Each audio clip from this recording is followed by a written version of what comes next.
आइए जानते हैं आज की कुछ अंतर्राष्ट्रीय खबरों को। पहले एक नजर आज की हेडलाइंस पर।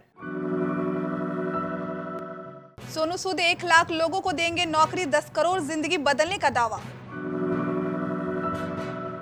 बाटला हाउस एनकाउंटर में आतंकी आरिज खान को फांसी, अदालत ने बताया रेयरेस्ट ऑफ रेयर केस। ममता की चोट पर गृह मंत्री का तंज, साहब बोले मेरा हेलीकॉप्टर खराब हुआ लेकिन इसे साजिश नहीं बताऊंगा। दीदी आपको 130 राजनीतिक हत्याओं का जवाब मिलेगा। अचानक पीला पड़ा चीन का बीजिंग शहर, देश के सबसे खराब सैंड स्टॉर्म की भयावह तस्वीरें आई सामने। सुरक्षा बलों को मिली बड़ी कामयाबी, रावरपोरा में 3 दिन से चल रहे एनकाउंटर में जैश कमांडर सज्जाद अफगानी समेत 2 आतंकी ढेर। काशीराम जयंती पर बोली मायावती, यूपी में अपने बलबूते लड़ेंगे विधानसभा चुनाव, नहीं करेंगे गठबंधन। सत्यपाल मलिक का बयान, ऑपरेशन ब्लू स्टार के बाद डर गई थी इंदिरा गांधी, कराया था महामृत्युंजय जाप। दिल्ली में सरकार का मतलब होगा उपराज्यपाल, गृह मंत्रालय ने लोकसभा में पेश किया बिल, भर के अरविंद केजरीवाल। फर्जी कोविड रिपोर्ट्स पर मुंबई पहुंच रहे लोगों की तलाश शुरू, उधर बीएमसी में गोहर खान पर कराई एफआईआर। ईशान किशन की बैटिंग देखकर वीरेंद्र सहवाग बोले लगा ही नहीं इंटरनेशनल क्रिकेट खेल रहा है यह बल्लेबाज। आप बेरोजगार हैं और नौकरी की तलाश कर रहे हैं तो फिल्म अभिनेता सोनू सूद आपके लिए खुशखबरी लेकर आए हैं। सोनू सूद जरूरतमंद लोगों के लिए एक बार फिर मसीहा बनकर सामने आ रहे हैं। सोनू सूद ने 1 लाख लोगों के लिए रोजगार की खुद सोशल मीडिया पर शेयर की है। सोनू सूद ने नई नौकरी के अवसर लिखते हुए अपने इस महत्वपूर्ण योजना को लोगों से ट्विटर पर शेयर किया है। अभिनेता सोनू सूद ने इस ट्वीट पर बताया है कि उन्होंने 1 लाख लोगों के लिए नौकरी की व्यवस्था की है। साथ ही इस ट्वीट में उन्होंने ये भी बताया है कि अपने इस काम के जरिए वह अगले 5 साल के अंदर करीब 10 करोड़ लोगों की जिंदगी बदलने की योजना पर काम कर रहे हैं। बाटला हाउस एनकाउंटर मामले में दिल्ली की साकेत कोर्ट ने इंडियन मुजाहिदीन की आतंकी आरिज खान को मौत की सजा सुनाई है। अतिरिक्त सत्र न्यायाधीश संदीप यादव ने सुनाई सजा। अदालत ने इसे rarest of the rare case मानते हुए अपना निर्णय दिया। इससे पहले अदालत ने आरिज की सजा पर फैसला शाम 4 बजे तक सुरक्षित रख लिया था। पुलिस ने अदालत से निरीक्षक मोहन चंद्र शर्मा की हत्या के मामले में आरिज खान को मौत की सजा देने का अनुरोध किया था। बीती सुनवाई में अदालत ने उसे दोषी करार दिया था। आरिज खान को दिल्ली पुलिस ने 2018 में गिरफ्तार किया था। गृह मंत्री अमित शाह पश्चिम बंगाल और असम के 2 दिन के दौरे पर हैं। सोमवार को उन्होंने बंगाल से अपने चुनावी अभियान की शुरुआत की। रानीबंद में उन्होंने कहा कि आज मैं थोड़ा लेट हो गया क्योंकि मेरा हेलीकॉप्टर खराब हो गया था, लेकिन मैं यह नहीं कहूंगा कि इसमें किसी की साजिश थी। उन्होंने कहा कि ममता दीदी आप जल्द से स्वस्थ हो। आप पैर की चोट की वजह से बहुत आहत हुई हैं, लेकिन क्या आपको उन 130 कार्यकर्ताओं की माताओं के दर्द का एहसास है जिन्हें राजनीतिक हिंसा के कारण मौत के घाट उतार दिया गया? ममता दीदी 2 मई को आपकी सारी शंकाएं दूर हो जा रही है।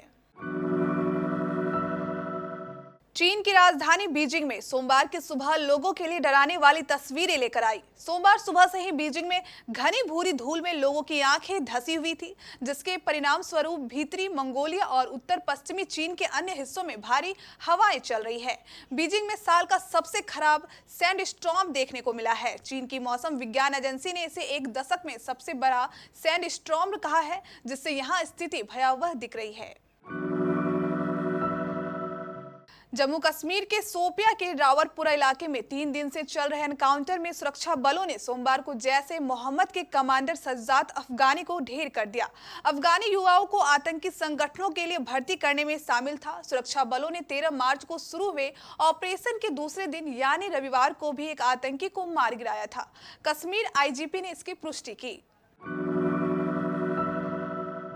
बहुजन समाज पार्टी की राष्ट्रीय अध्यक्ष मायावती ने कहा कि 2022 में होने वाले यूपी के विधानसभा चुनाव में हम किसी भी पार्टी से गठबंधन नहीं करेंगे और अपने बलबूते चुनाव लड़ेंगे। मायावती काशीराम की 87वीं जयंती पर उन्हें श्रद्धांजलि अर्पित करने के बाद लखनऊ में मीडिया को संबोधित कर रही थी। उन्होंने कहा कि हम चुनाव को लेकर अंदर ही अंदर काम कर रहे हैं, हम किसी से ज्यादा राजनीति का खुलासा नहीं करते। बसपा प्रदेश की सभी 403 विधानसभा सीटों पर पूरे दम के साथ चुनाव लड़ेगी और अच्छे परिणाम देगी। मेघालय के गवर्नर सत्यपाल मलिक ने अपने गृह जिले बागपत में किसान आंदोलन को लेकर कई अहम टिप्पणियां की है। रविवार को एक कार्यक्रम को संबोधित करते हुए उन्होंने कहा कि सरकार को किसानों को खाली हाथ नहीं लौटने देना चाहिए।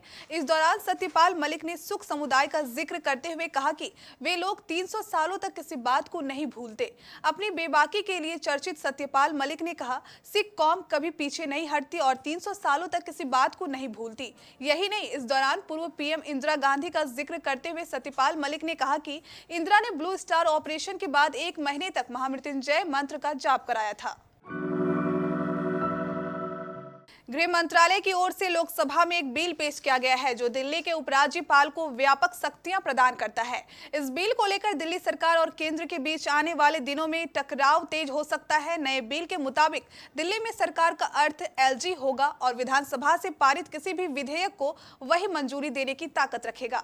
यही नहीं, बिल में कहा गया है कि दिल्ली सरकार को शहर के संबंध में कोई भी निर्णय लेने से पहले उपराज्यपाल से मशवरा लेना होगा। इसके अलावा विधेयक में कहा गया कि दिल्ली सरकार अपनी ओर से कोई कानून खुद नहीं बना सकेगी। बता दें कि सुप्रीम कोर्ट ने 4 जुलाई 2018 को दिए गए अपने एक फैसले में कहा था कि सरकार के दैनिक कामकाज में उपराज्यपाल की ओर से दखल नहीं दिया जा सकता। पुरानी कोविड रिपोर्ट्स की तारीख बदलकर या दूसरों की कोविड रिपोर्ट फोटोशॉप कर अपना नाम डालकर दूसरे शहरों से मुंबई आने वाले लोगों के खिलाफ बृहत मुंबई महानगर पालिका ने अभियान छेड़ दिया है। शहर में कोरोना के मामले लगातार बढ़ते जा रहे हैं और इन्हीं की रोकथाम के सिलसिले के लिए चले अभियान के निशाने पर चर्चित गौहर खान भी आ गई है। गौहर खान ने हाल ही में वेब सीरीज तांडव में काम किया है। भारत के पूर्व सलामी बल्लेबाज वीरेंद्र सहवाग ने इंटरनेशनल क्रिकेट में अपने डेब्यू मैच में हाफ सेंचुरी मारने वाले ईशान किशन की जमकर तारीफ की।